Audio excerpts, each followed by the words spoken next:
Bom dia, bem-vindos a mais uma edição do Falar Direito, o programa de Advocacia e Justiça do Jornal Económico. Hoje temos connosco a advogada Elsa Veloso, ela é fundadora e CEO da DPO Consulting e numa época onde o trabalho híbrido ainda reina e o teletrabalho reinou durante os últimos anos, vamos perceber até que ponto os trabalhadores estão a ser controlados pelos sistemas informáticos das empresas, quanto é que estará a ser medido em termos de cliques que dá no rato e no computador ao longo do dia de trabalho. Estes e outros limites da lei, aqui a pouco, já com Elsa Veloso. Elsa, de facto, há aqui um novo mundo que nasceu com o teletrabalho que trouxe desafios extra ao nível da privacidade de cada trabalhador, digamos assim. O que lhe pergunto é, há um novo estudo da UGT que trouxe aqui algumas conclusões interessantes sobre este tema. O que é que podemos depreender destes dados? Ou seja, cerca de metade, 49% dos inquiridos, diz que há situações de ilegalidade. Sim. Em primeiro lugar, muito obrigada, Mariana, é um gosto estar aqui. Obrigada pelo convite do Jornal Económico.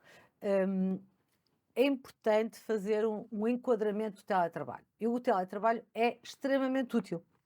Aliás, também outros estudos demonstram que as pessoas mais capazes, mais inteligentes e mais autónomas preferem o teletrabalho e escolhem empresas que lhes dão a possibilidade de fazer teletrabalho. Portanto, o teletrabalho em si é uma enorme vantagem para todas as pessoas. Permite-lhes flexibilidade, trabalhar à distância, gerir a sua vida privada com a sua vida profissional. Portanto, o teletrabalho é algo extraordinário para os trabalhadores.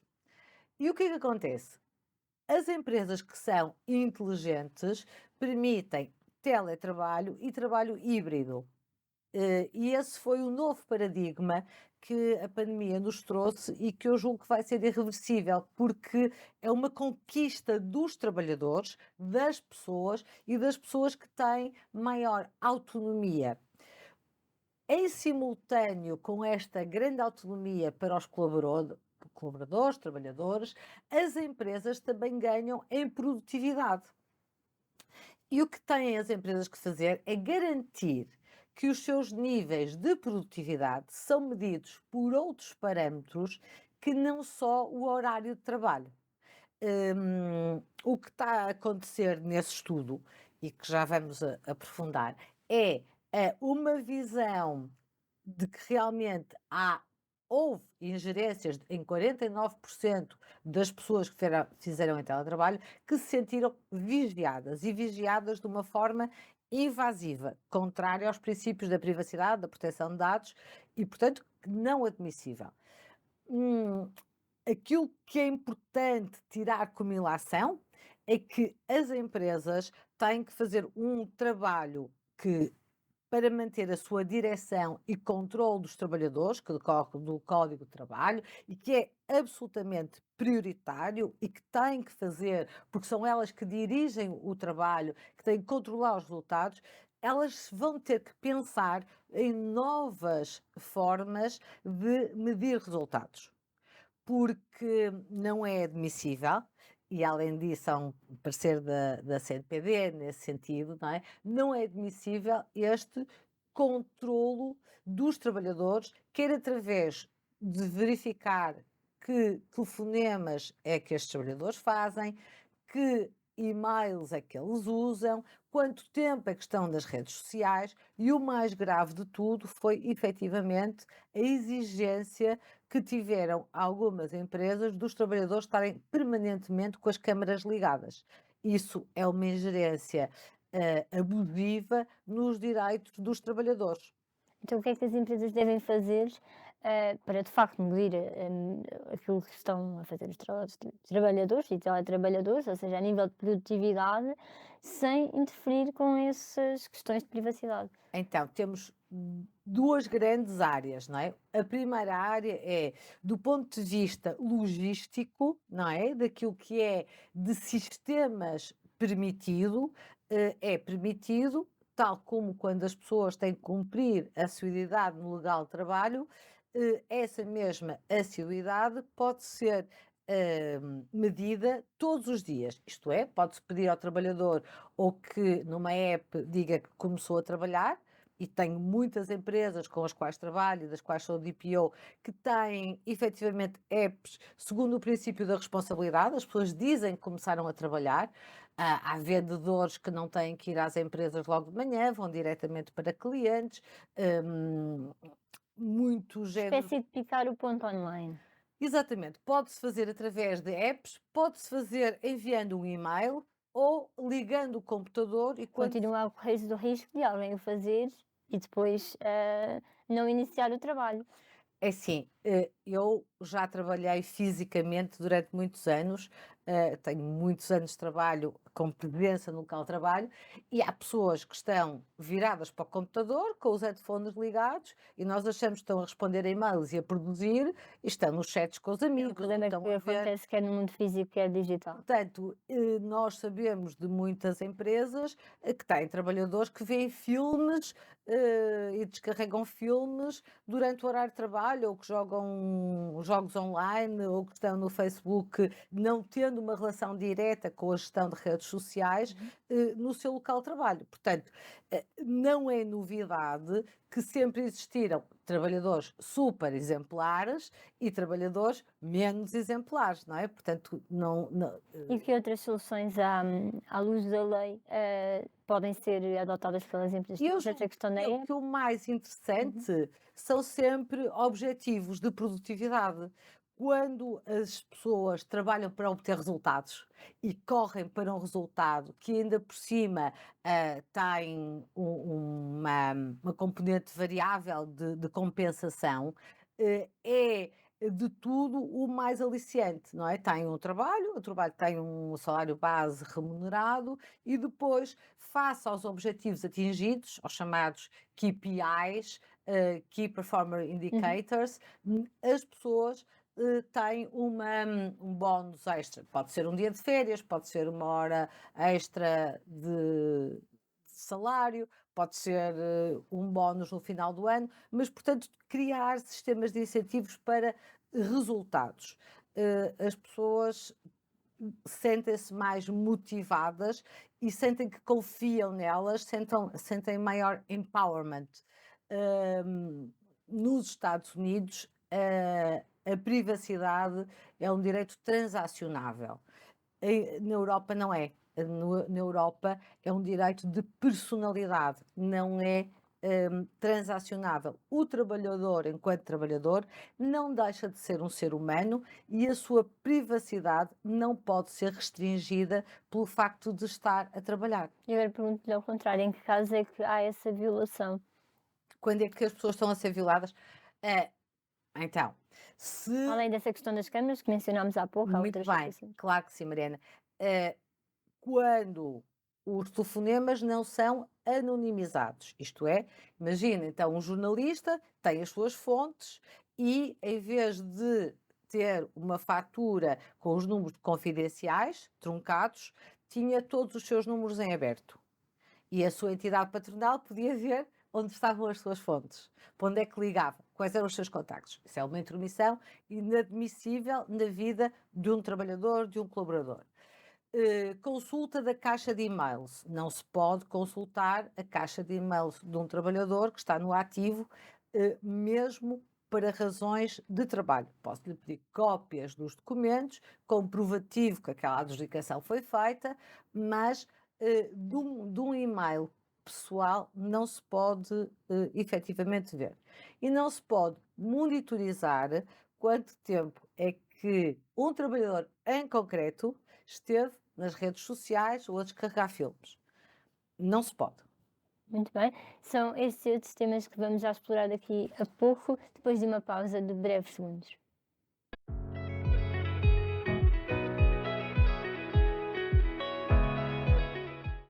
Prosseguimos agora a discussão sobre privacidade e dados pessoais de cada trabalhador e empresa no local de trabalho.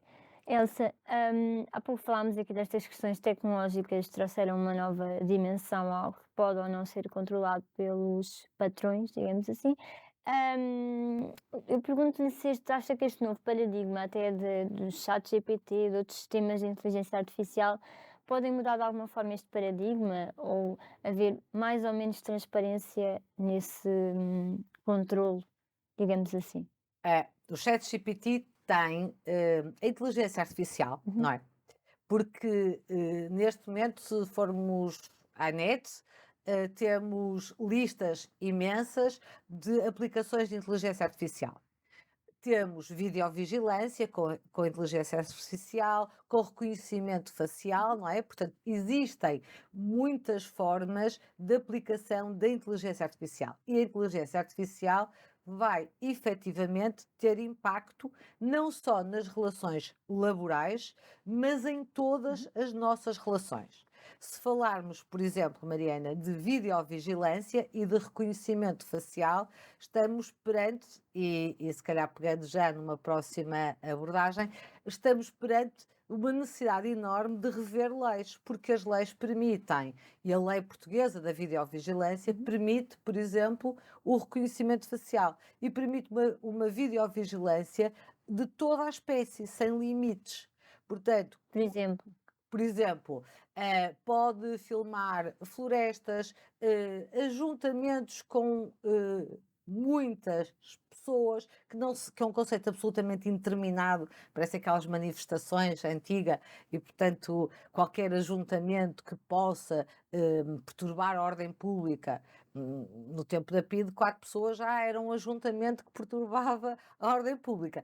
Portanto, é preciso ter muito boa memória e algum conhecimento do passado, que não é assim tão longínquo, porque ainda não fez 50 anos, para perceber que nós estamos a entrar novamente em leis extremamente castradoras da privacidade, da proteção de dados e da segurança da informação, leis que permitem aplicar sistemas com conceitos vagos e indeterminados, que não precisam da intervenção de um juiz e, portanto, a possibilidade de se instalar câmaras de videovigilância em todo o território, cobrindo as mais diversas situações, porque pode-se cobrir as águas, as chuvas, as florestas, qualquer coisa que possa ter possibilidade de incêndio, transportes marítimos que venham à costa, não sei o quê. Portanto, há Uma ampla. uma amplíssima possibilidade de instalar sistemas de videovigilância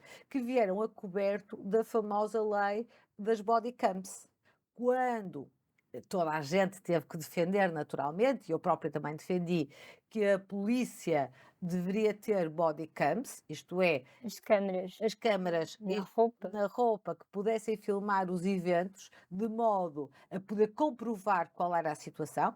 Os maus, os bandidos, têm uma versão da história e os bons, as forças da ordem, deviam também poder ter uma versão da história para as poder comparar, porque com a inteligência artificial Uhum. nós podemos editar as caras de quem esteve no local, as cenas que aconteceram, podemos cortar e truncar bocados daquilo que aconteceu e contar uma história de uma forma completamente distinta, não é? E, portanto, sim, os bons, os órgãos de polícia, devem ter instrumentos, pelo menos tão poderosos quanto aqueles que causam desordem. Isso está toda a gente de acordo e parece da mais elementar justiça, que estamos a falar de direito e de justiça, parece da mais elementar justiça.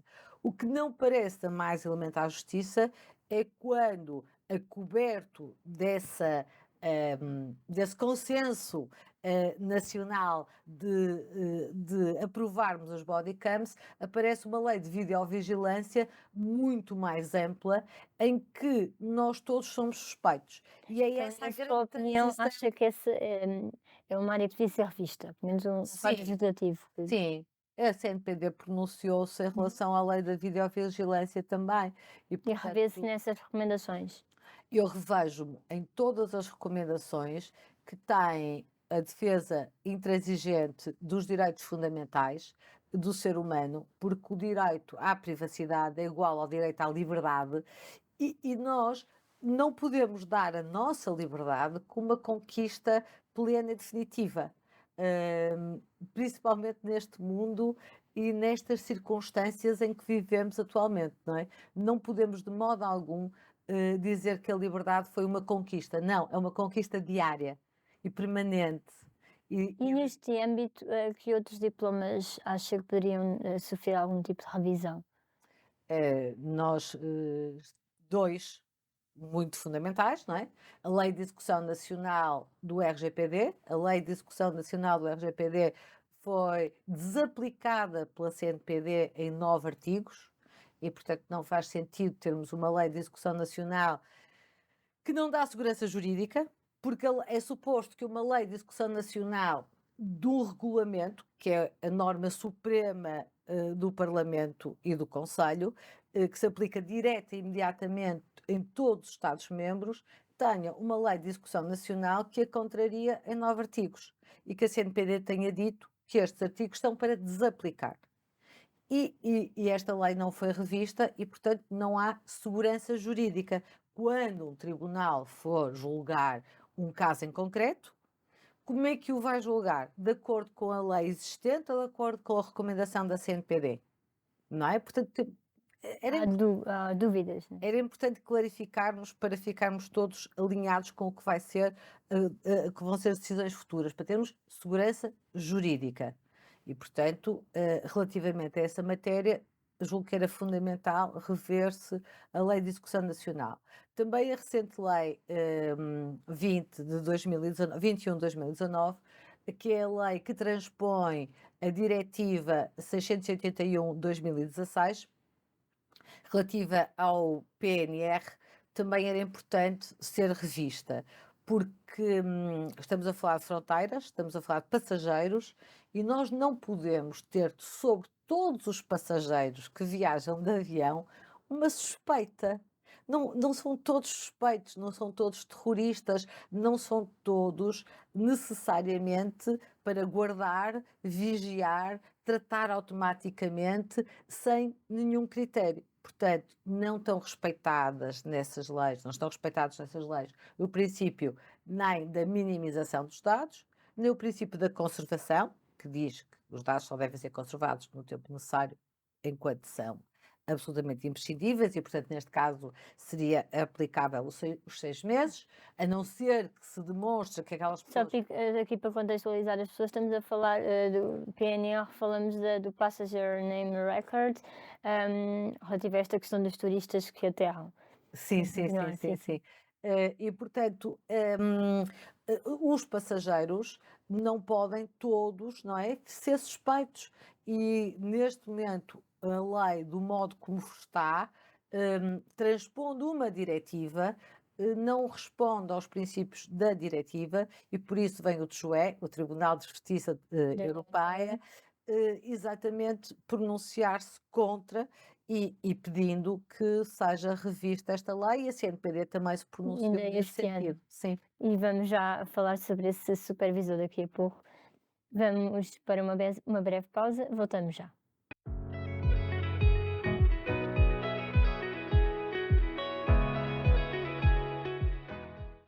Chegamos à terceira e última parte deste nosso programa, onde estamos com Elsa Veloso. Ela é fundadora e CEO da DPO Consulting. Doutora, estamos a falar da CNPD e dessas recomendações de revisão legislativa. Aproveito para focarmos agora nesta questão do regulador, esta entidade que está capaz de supervisionar quer o RGPD, quer toda a questão da privacidade em Portugal. Como é que avalia a fiscalização nos últimos anos, por parte da Comissão? Nós temos conversado muito com a Comissão e tendo reuniões, estando em conferências com a Comissão, hum, e basicamente julgo que existirá alguma falta de recursos, não é? Recursos humanos, recursos financeiros, que Um problema que já vinha, aliás, antes da entrada em vigor do regulamento europeu, não é? sim, que têm a ver com cativação de verbas, sendo que supostamente a CNPD tem um orçamento e tem verbas que foi arrecadando ao longo dos anos, porque agora fazem-se avaliações de impacto. Antes havia uma série de bases de dados que tinham de ser registadas e eles tinham taxas e guardavam essas taxas e, portanto, foram acumulando um património vasto, suficiente para desenvolver uma atividade mais intensa ou bastante mais intensa. hum, acontece que eu julgo que existem talvez circunstâncias políticas que, aos quais não interessa que a CNPD seja muito atuante, porque sempre que a CNPD veio aplicar coimas, aplicou-as aos hospitais públicos, à Câmara Municipal de Lisboa, ao INE, e portanto estamos a falar de pôr em xeque alguma inoperabilidade do Estado e das instituições estatais, ou governamentais, ou autárquicas. E tudo isto é talvez incómodo para aquilo que é o governo, o poder, portanto, seria útil efetivamente que a CNPD pudesse ter recursos para atuar mais, para fiscalizar mais e para também poder fazer uma das suas missões, que é formar, treinar, sensibilizar, não é? E a CNPD não tem tanta visibilidade como seria expectável. Eu estive agora em Londres, no congresso da International Association of Privacy Professionals, que é a maior associação mundial do setor.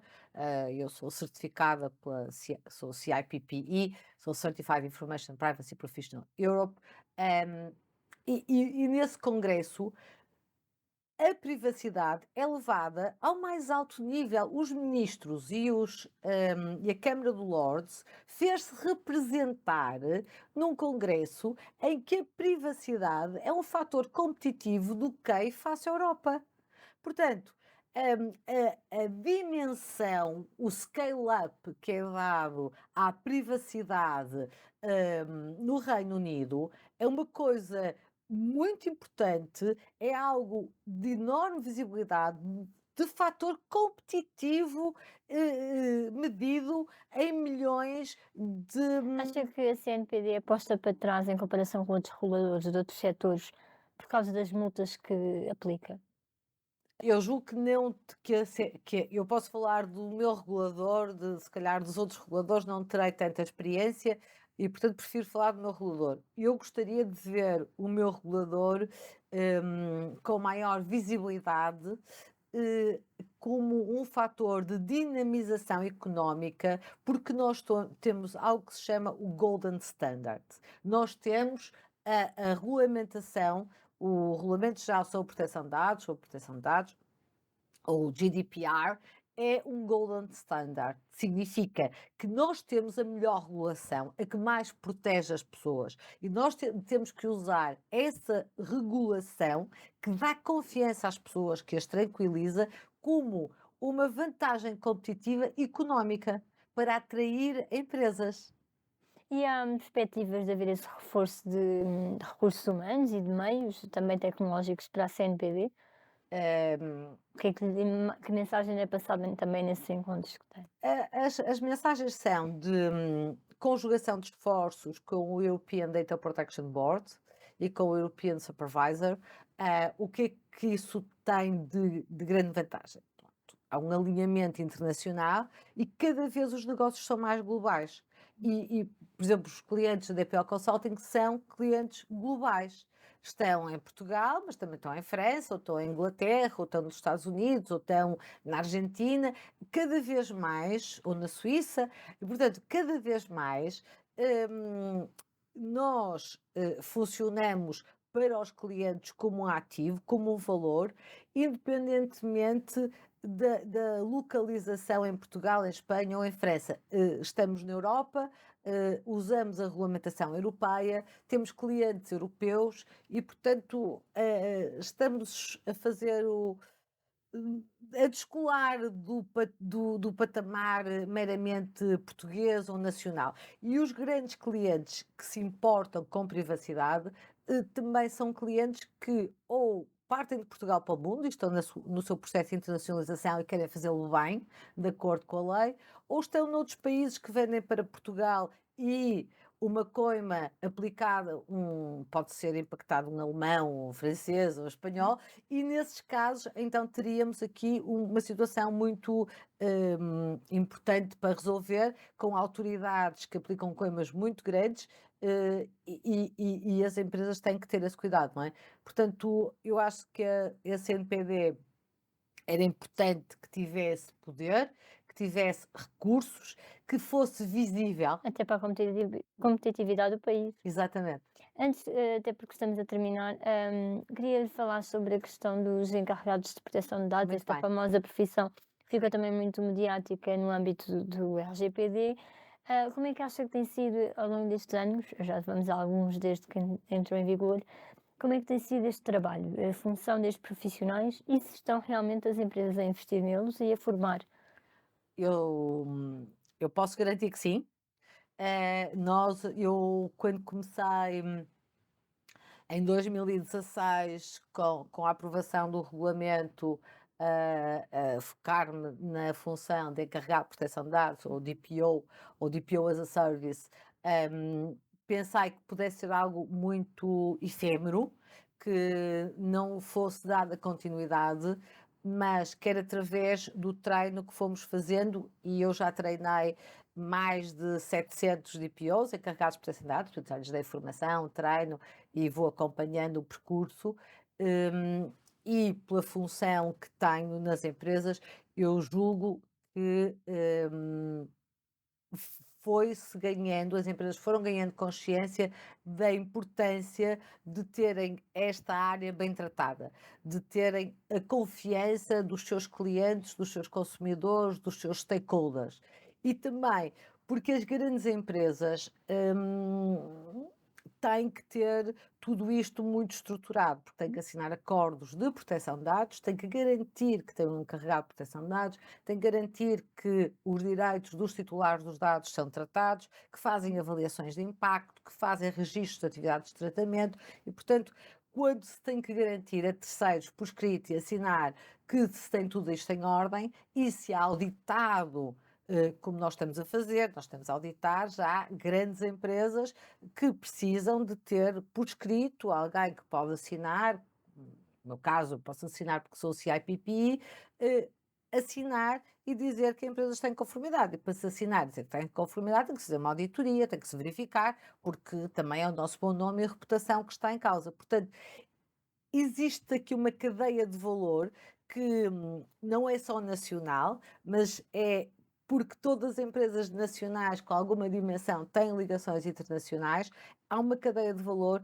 e o encarregado de proteção de dados é uma função que está valorizada, que existe e que as empresas E no âmbito olham. dessas, todas as auditorias e de uma forma geral, que avaliação é que faz? Ou seja, há algum bom aluno, além das obrigações que tem na lei, em termos de setor, se diria, este setor por norma consegue fazer um bom trabalho. Nós trabalhamos em muitos setores, desde das grandes superfícies, à saúde, a clínicas, a farmacêuticas, a todo o setor de vinhos.